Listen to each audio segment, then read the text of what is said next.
The book of Deuteronomy, chapter 13, verse 1, Deuteronomy 13 and 1, Deuteronomy, not Deuteromans, but Deuteronomy, the 13th chapter and the first verse, false prophets.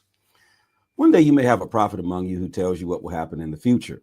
He may have dreams about what will happen. He may promise to do miracles to show that he is right. He may say that you should start to worship other gods that you did not know about before. The miracles may happen as he promised, but do not listen to that prophet's message. The Lord your God is using this person to test your thoughts. He wants to know if you really love him in everything that you think and everything that you do. You must serve only the Lord your God and respect him with fear. You must obey his commands and serve him faithfully. You must punish that false prophet with death. He has told you to turn against the Lord your God. The Lord rescued you from Egypt, where you were slaves. But the false prophet has tried to turn you away from the way of life that the Lord your God has commanded. So you must remove all evil things like that from among you. I'm lost because it says the Lord your God is using this person, but then kill him. That's a Bible study question. All right. Even someone in your family may try to turn you away from the Lord. It may be your own brother, your son, or your daughter. It may be your wife whom you love. It may be a friend that you like very much. They may say to you secretly, we should worship other gods. Those are gods that you and your ancestors never knew about before. They are gods the people who live around you may worship. They may be gods of the people who live near to you. They may be gods of the people who live anywhere on earth. But never agree with anyone who says that you should worship those gods. Do not even listen to him. Do not feel sorry for him. Do not try to protect him from punishment. Instead, you must certainly kill him. So that's going to solve the problem. You must be the first person to throw stones to kill him. Then everyone else must do the same thing. You must throw stones at him until he dies. Wow. He tried to turn you away from the Lord your God. What about forgiveness? It was the Lord who rescued you from Egypt, where you were slaves. When you punish the false prophet with death, all Israel's people will hear about it. They will be afraid. No one will do evil things like that again. But that doesn't mean their heart has changed. You may have stopped their behavior, but their heart has not changed. The Lord your God will give you towns to live in. When you are there, you may hear news of people who are causing trouble. They may be turning the other people in their town away from the Lord. They may be saying, we should worship other gods. Those are gods that you never knew about before. Then you must check carefully that the news is true. You must discover whether people really have done this wicked thing in one of your towns. If the news is true, you must attack that town. You must completely destroy it. Kill all the people and the animals too. You must put all the valuable things in a heap in the town's public place. Then burn down the whole town as an offering to the Lord your God. That's not going to stop idolatry. Heart needs to change. Thank God for the New Testament. Leave the town as a heap of stones. Nobody must ever build it again. You must not keep any of the valuable things for yourselves. They have been given to the Lord. If you destroy the whole town, the Lord will stop being angry. He will be kind to you and he will forgive you. He will cause you to grow into a big nation as he promised your ancestors. The Lord your God will bless you if you listen to what he says. You must obey all his commands that I'm giving you today. You must do the things that he says are right. Now, Moses is big on following these commands, but then when it came time when he was tested, he didn't follow the command. Deuteronomy 14, rules about food. You are people who belong to the Lord your God. When someone dies, you are sad, but do not cut your bodies. Do not cut off all the hair from the front of your head. You are the Lord's own special people. He has chosen you to belong to him. You're much more valuable to him than any other people in the whole earth. Do not eat anything that God says is unclean. You may eat the meat of these animals, cows, sheep, goats, deer, wild goats, mountain goats, antelopes, and wild sheep. You may eat any animal with feet that have two separate parts. They must also bring their food back into their mouths and eat it again. But you must not eat these animals, camels, wild rabbits, and rock badgers. They eat their food a second time, but they do not have feet with two separate parts. For this reason, they are unclean food for you. You may not eat pigs either. They have feet in two parts, but they do not eat their food a second time. You must not eat any meat from these animals. You must not even touch their dead bodies. You may eat any fish that has fins and scales, but the other things that live in the water, Do not have fins or scales. Those are not clean food for you. Do not eat them. You may eat any clean bird, but these birds you must not eat: eagles, vultures, kites, excuse me, owls, hawks, falcons, buzzards, ostriches, seagulls, storks, herons, pelicans, cormorants, hopos, and bats. You have no argument from me on that. Some insects have wings, but they walk on the ground. Insects like that are unclean food for you. You must not eat them, but you may eat any clean insect that has wings. You must not eat anything that you find dead already. You may give it to a foreign person who lives in any of your towns. He may eat it. You may give it to him or sell it to him, but you yourselves are special people who belong to the Lord your God. You must not cook a young goat in the milk from its mother. I'm trying to figure out, what does that have to do with your walk with God? Don't cook a young goat in the milk of its mother. Sounds nasty, but what does that have to do with your walk with God? Bible study question.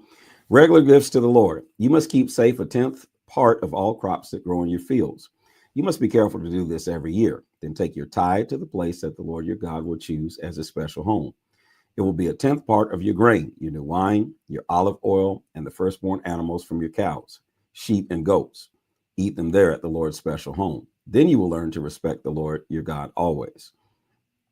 But the Lord's special place may be a long way from your home. If he has blessed you with a lot of things, they may be too heavy for you to carry all that way. If that is true, you may sell your tithe. Then you may take the money carefully to the place that the Lord your God will choose. When you arrive there, you can use the money to buy any food that you choose: cows, sheep, wine, beer, or anything else. Then you and your family should eat it there. You should enjoy your time together at the Lord's special home with beef, sheep, wine, and beer. Do not forget to help the Levites, I see now, who live in your towns. Remember that they have not received any land as you have. Every third year, take the tithe of the food that you've grown in your fields that year. Store it in your town or your village. Keep this food for the Levites who have no land of their own. It is also for the foreign people, the widows, and the children who have no family. These people in your town can eat as much as they want. If you do that, the Lord your God will bless you in all your work. Deuteronomy chapter 15. The year to forgive debts. At the end of every 7 years, you must remove the debts of the people that you have lent money to. This is how you must do it. Every person who has lent money to someone must remove that debt. Maruv. That's not even a word. He must not demand to get his money back from any other Israelite. It is the Lord's time to remove debts. You can demand to get your money back from a foreign person, but if you lent money to another Israelite, you must forgive the debt. The Lord will bless you in the land that he's given you to live in, so there should be no poor people among you, but you must always obey him completely. So be careful to obey all the commands that I'm giving to you today, for the Lord your God will bless you as he promised to do. You will lend money to the people of many other nations, but you will not borrow from them. You will rule over many other nations, but they will not rule over you. The Lord your God will bless you in the land that he's given to you, but perhaps there will be a poor person among the Israelites in one of your towns. Then do not refuse to help him. Do not think only about yourself. Instead, be generous. Lend the money that he needs. Be careful not to think this wicked thought: seventh year will happen soon. That's the year when I must forgive people's debts. So I'll not lend money to people at that time. Do not be cruel like that to another Israelite who is poor. Do not refuse to lend him anything. He might complain about you to the Lord. Then the Lord would say that you're guilty of a sin. Instead, you should certainly lend money to him. Do not feel upset about it. If you're generous, the Lord your God will bless you in everything that you do. There will always be some poor people among you in the land where you're going. So I command you to be generous to other Israelites who are poor. Help them with the things that they need. Slaves.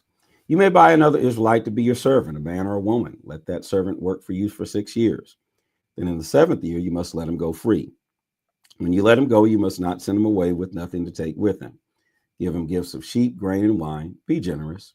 Give him many good things as the Lord has blessed you with good things. Remember that you were once slaves in Egypt, but the Lord your God rescued you from there. That's why I'm giving you this command today. But perhaps your servant will say to you, I don't want to leave you. He may say that because he loves you and your family. He enjoys his life with you. If he says that, you must take a tool with a sharp point, push it through his ear into your door. After that, he'll be your servant for his whole life with a hole in his ear. Do the same thing for any female servant who wants to stay with you. Do not think that it will be difficult for you if he goes free. Remember that he has served you well for 6 years. He's been worth twice as much as a servant that you pay to do your work. The Lord your God will bless you in everything that you do. The first animals that are born. You must keep separate every firstborn male animal that is born from your cows, sheep, or goats. They belong to the Lord your God. Do not make these firstborn animals do any work for you. Do not cut off the wool from your firstborn sheep. Each year, you and your family must take these animals to the place that the Lord your God will choose. Eat them there at the Lord's special home. But if a firstborn animal is not perfect, you must not offer it as a sacrifice to the Lord your God. It must not be blind or have weak legs. It must not have anything wrong with it. You may eat animals like that at home. It's the same as if you're eating meat from deer. Anyone may eat it. That includes people who are clean and people who are unclean. But you must not eat the animal's blood. You must pour it on the ground like water.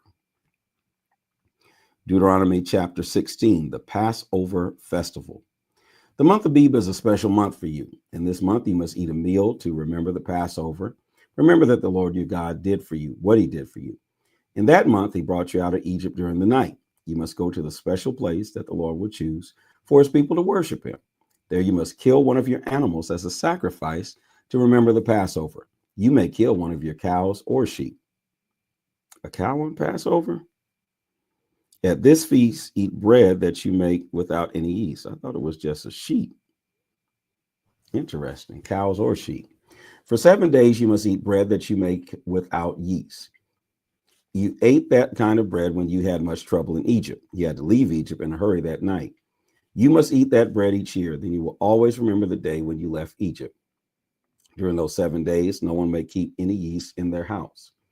There must not be any yeast in the whole land. On the first day, you'll kill your animal to eat in the evening. You must eat all the meat that night, so there's no meat left in the morning. You must not kill the animal for the Passover sacrifice in any of the towns that the Lord your God gives to you. You must go to the place that he will choose as his special home. You must kill the animal there at sunset. That was the time of day when you came out of Egypt. At sunset. Cook the meat and eat it in the place that the Lord your God will choose. The next morning, you may return to your tents. For the next 6 days, you must eat bread that you make without yeast. On the 7th day, you must all come together to worship the Lord your God. You must not do any work on that day, the festival of weeks. Count 7 weeks from the first day that you bring in crops of grain from your fields. Then eat the feast of weeks to worship the Lord your God. Bring the gifts that you want to offer to him. Bring gifts that show how much he has blessed you. You and your family will be happy to worship the Lord your God at the special place that he chooses. Enjoy time together with your children, your servants, and the Levites who live in your town. Also join with the foreign people who live among you, with widows and children who have no family. Worship God happily together. Remember that you were once slaves in Egypt, so be careful to obey these commands. The Festival of Huts. When you prepare the grain and the grapes from your fields, eat the Feast of Huts for 7 days.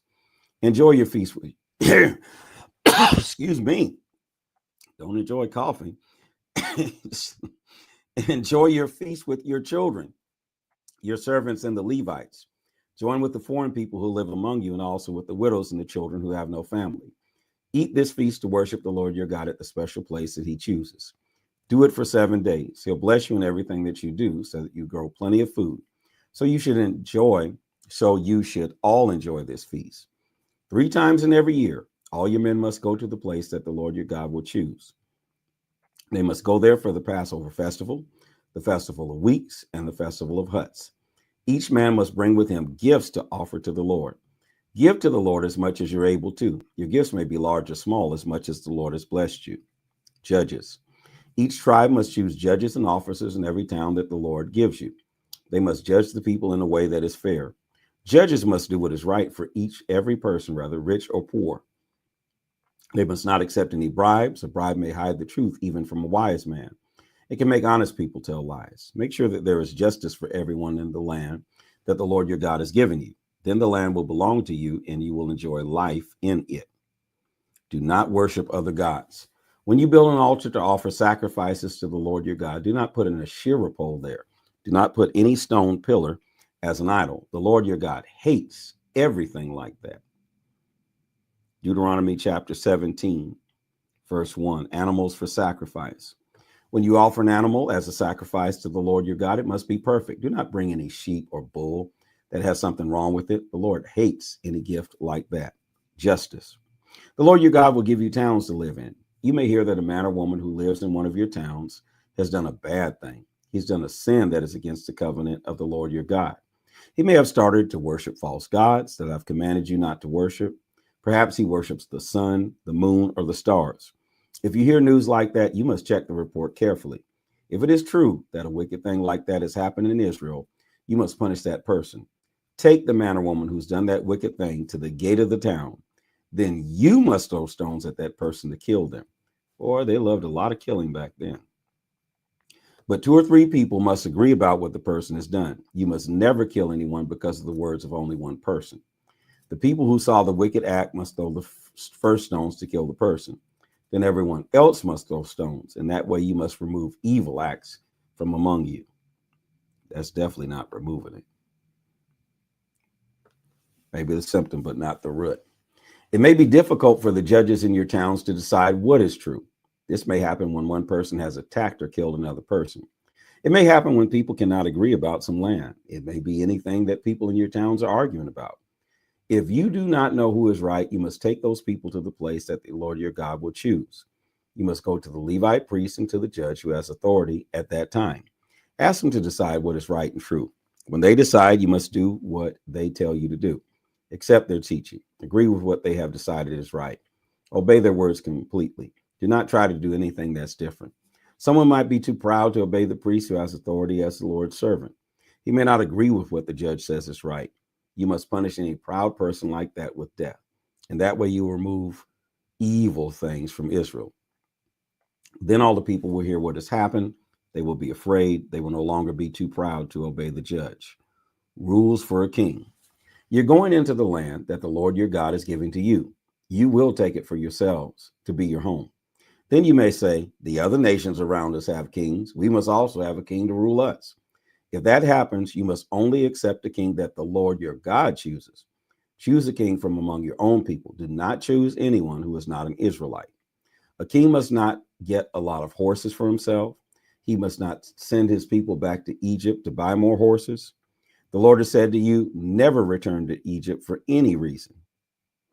A king must not marry many wives. They may turn his thoughts away from the Lord. He must not store a lot of silver and gold for himself.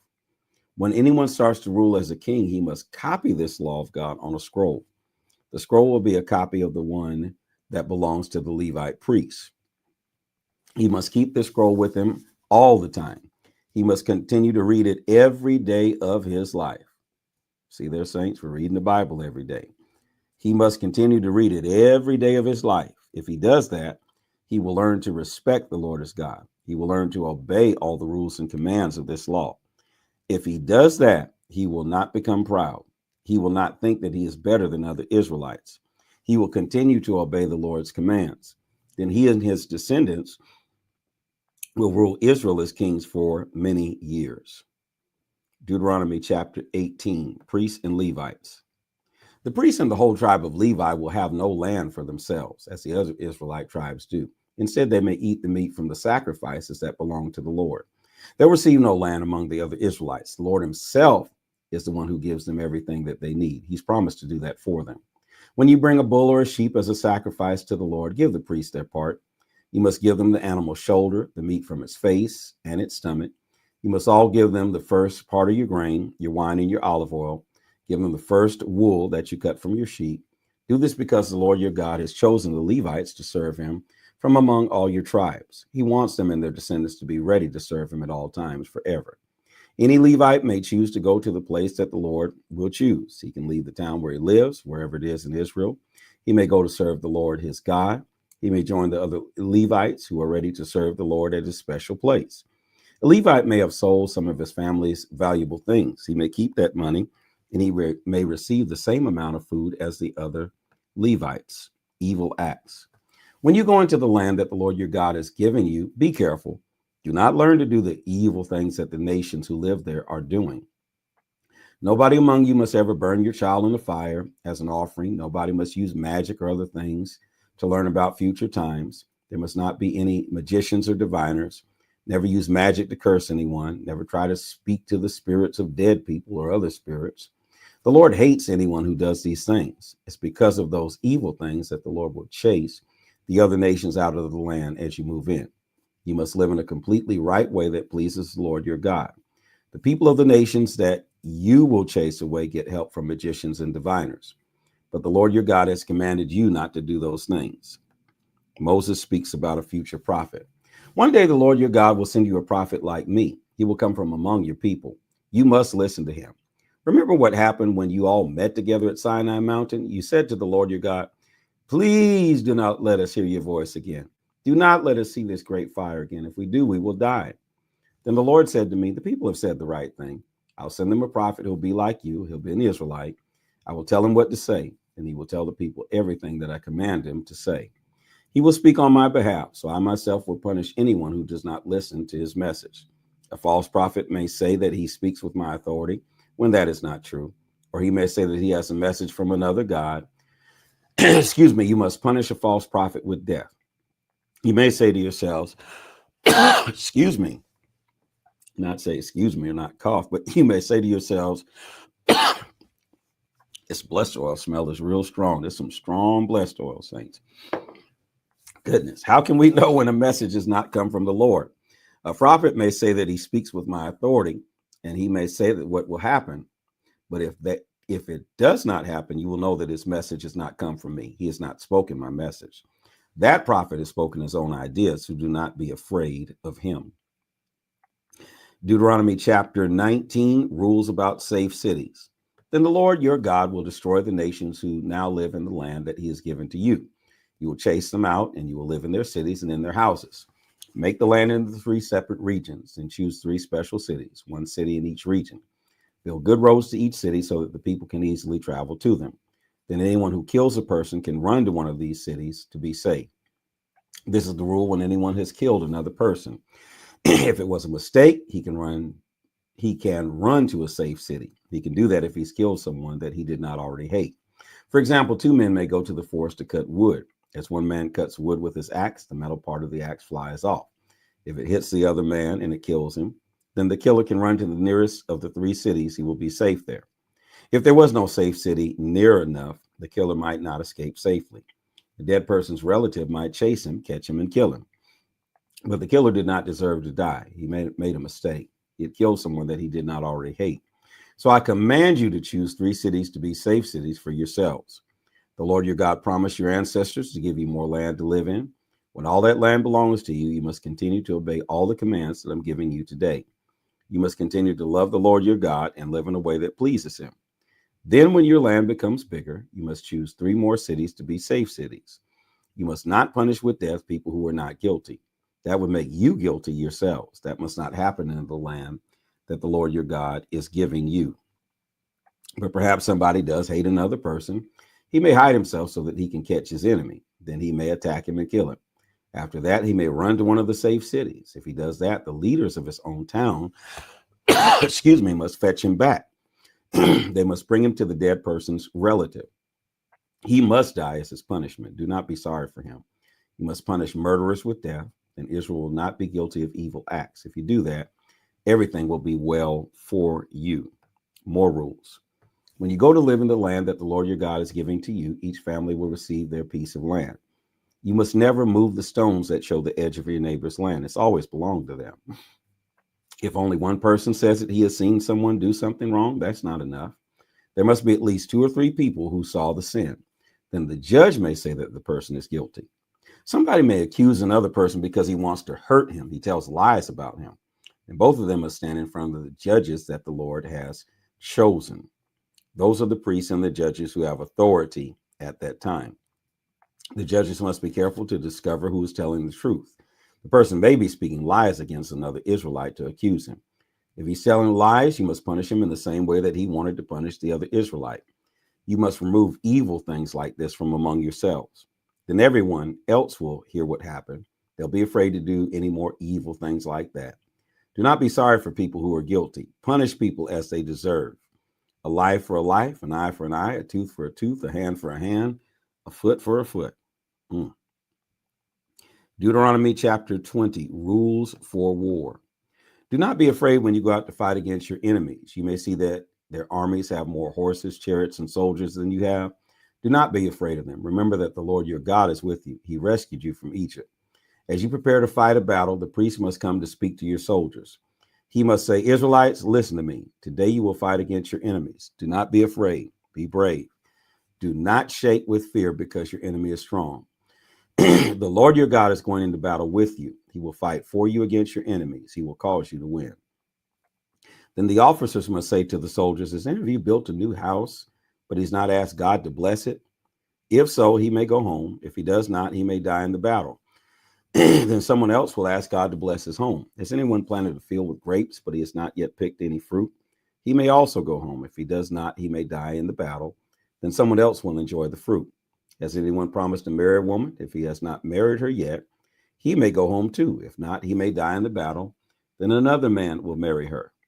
Then the officers must also say to the soldiers, is any of you afraid? Does anyone not feel brave? He may go home. Then he will not cause the other men to be afraid like him. When the officers have finished speaking to the army, they must choose other officers to lead the groups of soldiers. Before you attack a city, you must offer peace to the people who live there. Tell them what they must do to stop you attacking them. If they agree, they will open the city gates to let you go in. Then all the people in the city will become your slaves to do hard work for you. But they may refuse to agree. They may start a fight against you. If they do that, you must put your soldiers all around the city. The Lord your God will give the city to you. Then you must kill all the men there. But you can take for yourselves the women, the children, the animals, and other valuable things in the city. You can take all these things from your enemies that God gives to you. You must do this to all the cities that are far away from you. But it's different for the cities that belong to the nations of Canaan, where you will live. You will take for yourselves the cities in the land that the Lord your God is giving to you as your home. In those cities, you must kill everything that is alive, people and animals. You must completely destroy all the Hittites, the Amorites, the Canaanites, the Perizzites, the Hivites, and the Jebusites. The Lord your God has commanded you to do this to the people of those nations. If not, they will teach you all the evil things that they do to worship their gods. They will cause you to do bad things against the Lord your God. Perhaps you're preparing to attack a city. Your soldiers may have their camp around the city for a long time. If so, you must not cut down the fruit trees. Then you can eat the fruit from them. These trees are not people like your enemies, so do not attack them. But you can cut down the other trees that do not provide any food. You can use the wood to make things that will help you to attack the city. You can do this until you go into the city and you can take it for yourselves. This is the word of the Lord. Make sure you put those words in the comment section. This is the word of the Lord. Follow, like, share, and subscribe. Hit the arrow at the bottom of the screen and share this video. Father, as we continue to go through these passages of scripture, we hear so much about follow commands, kill anybody that's not following the commands, stone anybody that's not following the commands. And it seems so much of a focus upon following commands and stoning those that you don't see that inner transformation that's necessary really for the person to change. And so, God, we thank you that these examples not only show us what to do, but what not to do. People can change their outward behavior, but the heart has not been transformed. And God, as we apply that to our lives, let us not be guilty of the things that Israel was guilty of: external religion, following commands and laws, but no real, true heart transformation. I think about the song that says, create in me a clean heart, renew in me a right spirit. I want to be right. I want to be whole. So God, create within us a clean heart and renew within us the right spirit. Take not your Holy Spirit from us. Help us to continue to live consecrated, separated, and dedicated unto you. That's the reason why we are studying and reading these scriptures every single day. That's the reason why the saints are gathered, because we want to be more and more like you and conform to your image, not just externally, but internally, heart, mind, body, and spirit. And for this, we ask in Jesus' name. And all the people of God said, thank God, amen. And please put in the comment section, This is the word of the Lord.